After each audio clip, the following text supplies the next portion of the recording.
Tribuners, gak lama lagi kita yang beragama Islam itu bakal memperingati peringatan Isra Mi'raj Nabi Muhammad SAW. Dan pada kesempatan Tribun News Style kali ini, Hakim bakal mengajak kamu untuk bercerita tentang kisah di balik peristiwa yang sangat luar biasa dalam sejarah Islam tersebut.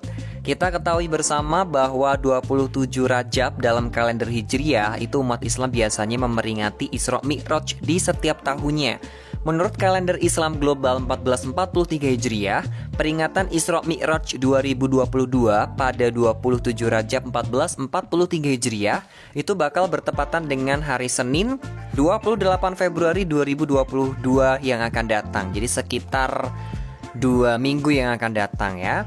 Terus kira-kira apa sih peristiwa yang ada ketika Isra Mi'rajnya Nabi Muhammad SAW itu? Jadi ini Hakim kasih tahu dulu, Isra Mi'raj itu merupakan sebuah peristiwa yang sangat penting ya, yang terjadi dalam perjalanan hidup Nabi Muhammad SAW. Pada peristiwa Isra Mi'raj, Nabi Muhammad itu diperjalankan dari Masjidil Haram yang ada di kota Mekah menuju ke Masjidil Aqsa yang ada di Yerusalem, Palestina.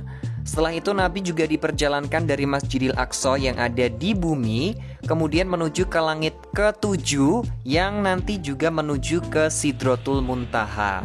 Tapi Hakim mau mengingatkan sekali lagi kalau ini tuh bukan pendapatnya Hakim ya. Hakim bukan ahli agama yang tahu tentang seperti ini, tapi ini pengetahuan kita bersama. Hakim mengutipnya dari tribunnews.com, di mana ini merupakan salah satu pendapat atau salah satu penjelasan dari akademisi Universitas Raden Mas Said Surakarta, Bapak Sulhani Hermawan, Magister Agama.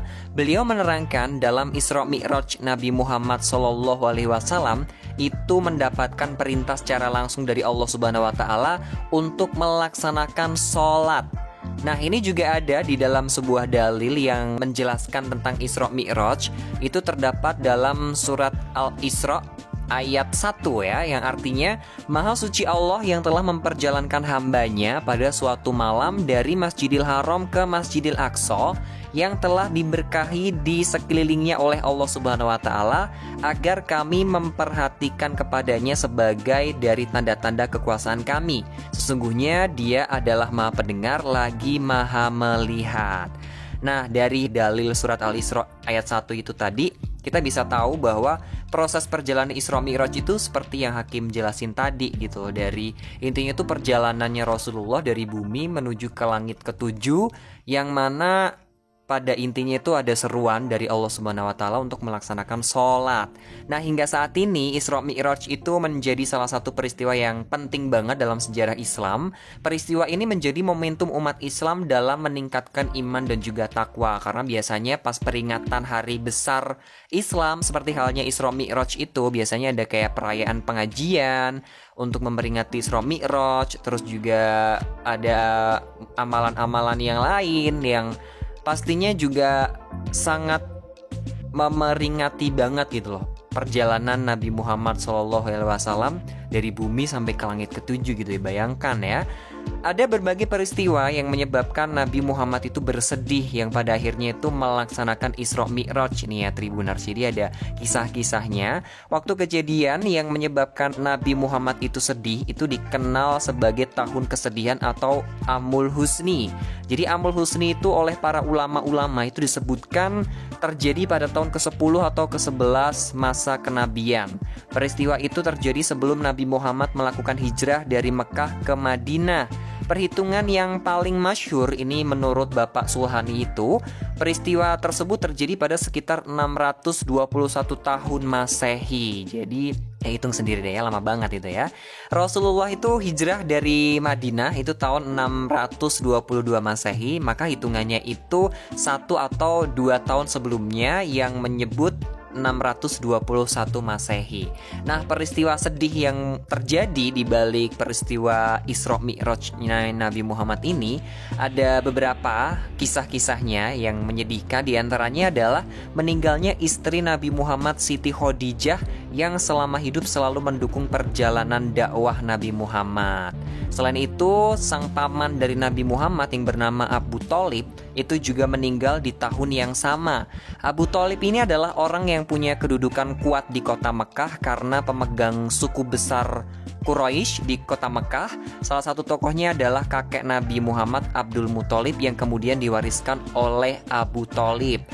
Karena cintanya kepada Rasulullah, apapun yang dilakukan oleh Nabi Muhammad selalu mendapatkan perlindungan kuat dari pamannya, yaitu Abu Thalib. Nah, ketika Abu Thalib itu masih hidup, Tribuners, orang Quraisy itu masih ada rasa sungkan gitu loh untuk mengganggu Nabi Muhammad. Kan dalam sejarah Islam, Nabi Muhammad itu berdakwah di sana gitu ya kepada orang-orang Quraisy gitu kan.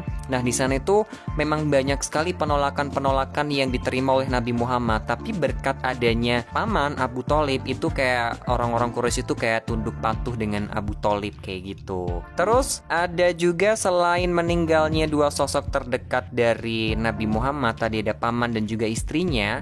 Pada saat itu juga umat muslim atau umat Islam itu juga sedang mengalami situasi yang sangat amat kurang baik karena adanya embargo. Nah, setelah berbagai peristiwa itu, kemudian Rasulullah SAW mendapatkan suatu hiburan berupa Isra Mi'raj ini gitu loh, perjalanan yang sangat panjang dari bumi ke langit ya kan. Bayangkan, hal lain yang memperjalankan Nabi Muhammad adalah ditunjukkannya kebesaran Allah Subhanahu wa taala di beberapa tempat hingga kemudian mendapatkan perintah untuk mengerjakan sholat. Dan akhirnya hasilnya kita sekarang diwajibkan ya umat muslim untuk melaksanakan sholat 5 waktu dari subuh, zuhur, asar, maghrib, dan juga isya. Nah, itu tadi Tribuners, kisah-kisah di balik peristiwa Isra Mi'raj, di balik panjangnya perjalanan Nabi Muhammad dalam Isra Mi'raj. Ternyata juga ada kesedihan-kesedihan yang beliau rasakan pada waktu itu, yaitu meninggalnya paman Nabi Muhammad dan juga meninggalnya istri Nabi Muhammad. Oke, Tribuners, itu dulu yang bisa Hakim ceritakan kepada teman-teman semuanya di sini. Semoga dengan peringatan Isra Mi'raj itu benar ya tadi yang dikatakan sama Pak Sulhani, itu umat muslim seperti kita semua itu bisa meningkatkan keimanan dan juga ketakwaan kita di peringatan Isra Mi'raj pada tahun ini. Thank you for the time dan semoga terhibur dan tercerahkan dan terbagi pengetahuannya. Sampai jumpa di lain kesempatan. Hakim pamit. Mari kita perbaiki diri kita bersama untuk menjadi sosok makhluk Allah Subhanahu wa taala yang jauh lebih baik.